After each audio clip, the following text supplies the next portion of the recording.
Hey Doug, with the roller coaster ride of the season for your team, was this one of the trickier trade deadlines for you? Uh, each trade deadline has its own uniqueness, but this one, certainly with the shortened season, our fluctuation in play, it had our minds going in different directions. Certainly, the play the last three games and being in a playoff spot today uh, was a reflection of really deciding to stand pat with this group. Is this a vote of confidence then for the players, for the core, that you still think they can get it done? Yeah, obviously that we're in a playoff spot now. We haven't played our best hockey on a consistent basis. One of the things we talked about in a previous call was maybe we're going to get healthy at the right time and get on a roll, and maybe just the last three games are an indication of that. As we all know, I don't have to. When we got Tarasenko back and we got Schwartz back, our goals for sort of dried up, and that shouldn't last with that caliber of players in our lineup. When you had it to Shen and Perron and Kyrou and that whole group. I know I'm missing some guys, but I think the goal scoring should continue to pick up. And both goaltenders have played great the last two games, but we're going to need everyone to push through here in these last 3 or 4 weeks of the regular season, get into the playoffs. And then when you get in, anything can happen, but there's no guarantee that we're going to get in, and we're going to have to play and focus every day like it's a life or death situation. A lot of good things the past three games. What specifically did you see that you believed in to make the decision that you did today? Well, JR, I would start with the goaltending. I thought that Ville didn't have his best start, and we weren't good in front of him. But ultimately, his job is to stop pucks in the Vegas game. And at 2-1, that game could have gotten away from us. I thought he made 3 or 4 fantastic saves to keep it at 2-1, and then you find a goal. And to me, that's how momentum starts. I thought Binnington not as tested nearly as much in the game before, but came back with a 1-goal game. And so hopefully our goaltending is starting to play well. I think getting Schwartz, you could just feel the collective sigh from himself and everyone when he finally got one. And it wasn't because of lack of effort, lack of opportunities. So maybe the worm is starting to turn with our goal scorers. Shen's the next guy up on that list, and Kyrou to bury one and get us really running. Doug, did the Thomas injury change the dynamics at all, especially on the Hoffman front? Not really.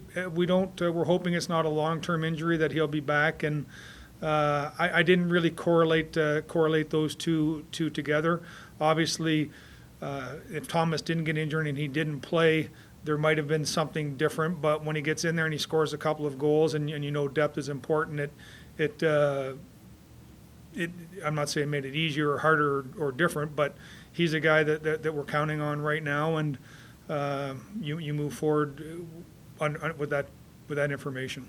Doug, how much does, when you look at what's going to happen this summer as far as Seattle and the expansion draft is concerned, did that play into effect at all, not just for yourself, but anything you heard around the league? Oh, for sure. I mean, when you're looking at if you're going to protect 3 defensemen, 7 forwards, okay, if I acquire this player, what's the acquisition price, and then am I going to be able to protect him, and what's it costing me on the other side? So I think everyone has learned a lesson on what Vegas, and I say that with the utmost respect for George McPhee at that time of sort of manipulating the NHL to work under as the puppet master. I think teams are less likely to have that happen again, and so I think everyone was a little more cautious of what was coming up at the expansion draft. Hi, Doug. Kind of broadly speaking, with the flat cap, did it make this trade deadline a buyer's market or seller's market, or kind of a combination of both? A combination of both. I think if you look at some of the teams that use first-round picks to acquire players, the attraction of the player was their expiring contracts. So that's usually not always the norm. As I said, there wasn't a lot of movement. A lot of players maybe that thought they were going to get moved didn't get moved. The flat cap certainly has a indication. I also think there was a couple of signings today that maybe have a little reflection on an altering market of free agency, that maybe free agency isn't the ultimate goal now anymore because of a flat cap moving forward. So for sure, the landscape of the NHL has an effect on a day like today. Doug, as you worked the phones, was there anything that you were close to or intrigued by over the last few days? Yeah, Jimmy, quite honest with you, when we were sort of in that state of flux of where we certainly didn't look to be buyers, partly because of our salary cap. We didn't have a lot of room, but when we were thinking about being sellers, we had a vision of if we were going to do something, what we wanted in return. And quite honestly, I haven't had any meaningful phone calls in almost 3 days, maybe because of if we were doing anything, I had a higher value of our own players than other people did. I wanted to ask you, Colton Parayko's looked progressively better each game. Did you get to a point where you felt comfortable enough with his play that you didn't need to add on D, even if you had thought about it? Well, I think part of it, JR, you go back to adding, they have to fit under the salary cap. And quite honestly, I want to see, when we get to that point, what a Mikkola can do. We got Bortuzzo sitting out right now. Wallman's in there and playing well. So were we going to be able to replace Colton Parayko with another Colton Parayko if he was hurt? That wasn't going to happen. You look at maybe some of the defensemen moved. I'm not sure where they would fit into our group today. So there wasn't really a big push to try and move out dollars. Let's say $4 or $5, $6 million player to add a defenseman like that. And Colton's certainly play is an indication that he's playing now, and we need him to continue to play and play well. Doug, was this, as you're kind of waiting for the maybe the returning players to kind of kick into their games a little bit, did this whole process test your patience a little bit? Yeah. No, I don't want to say test your patience. You want so much for the players to experience playoff hockey. You want so much for them to maximize the most in their careers. And I don't want to say that I was any more frustrated than the coaches were, or any more frustrated than the players were. It was a collective frustration, but also a collective understanding that nobody really cares if you're frustrated or not, or if you start to feel sorry for yourself, or God forbid you're willing to say, well, we'll get them next year. Then if I had felt that was the indication, then there would have been a lot of player movement, because our jobs are to fight to the bitter end until they tell us to stop fighting.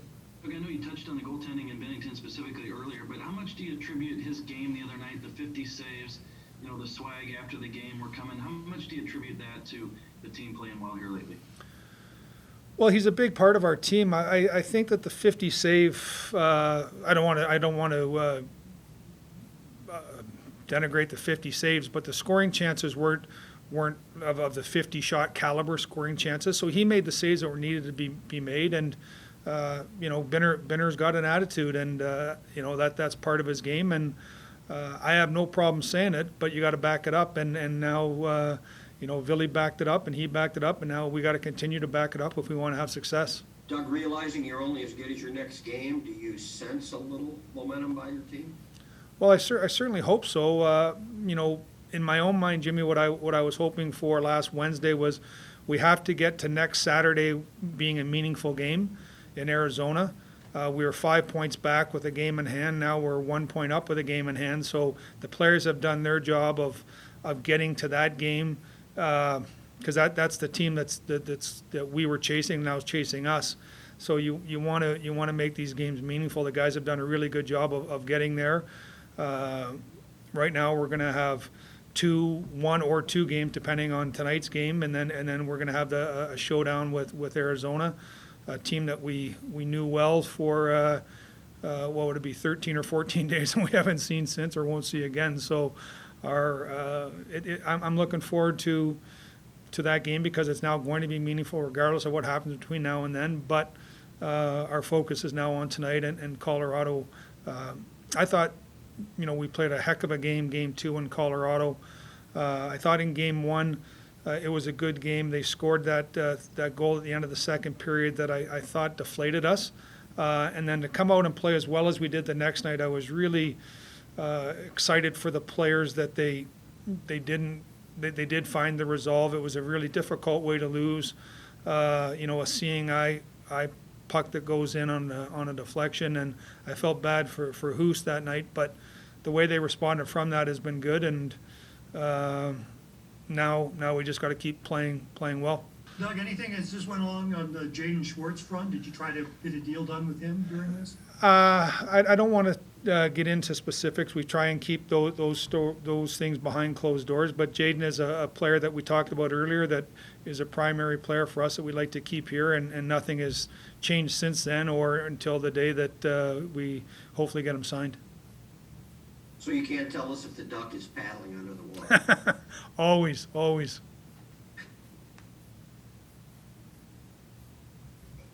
All right, guys. Well, thank you very much, and take care.